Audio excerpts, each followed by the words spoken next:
கண்ணியத்துக்குரியவர்களே, நோன்புடைய மாதம் அது, நன்மைகளை விரைவாக செய்வதற்குரிய மாதம் அது, முழுமையான பரக்கத்தும் சூழ்ந்திருக்கக்கூடிய மாதம் அது, பொறுமையின் மாதம் அது, நரகத்திலிருந்து விடுதலை பெறக்கூடிய மாதம் அது.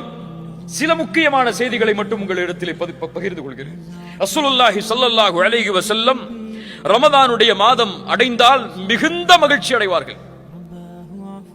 சஹாபாக்களிடத்திலே வந்து சொல்லுவார்கள், அத்தாக்கும் ரமதான், உங்களிடையே ரமதானுடைய மாதம் வந்திருக்கிறது.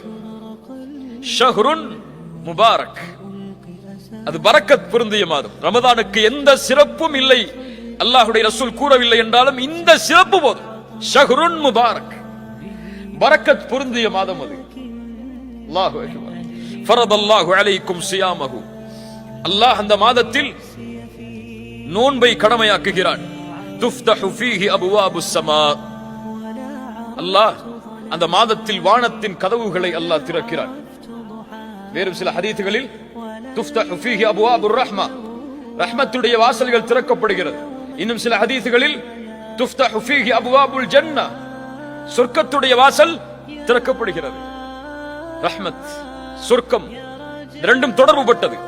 ஹதீஸ் கலையில் குர்ஆனுடைய வசனங்களில் ரஹ்மத் என்ற வார்த்தை சொர்க்கத்திற்காகவும் பயன்படுத்தப்படும்.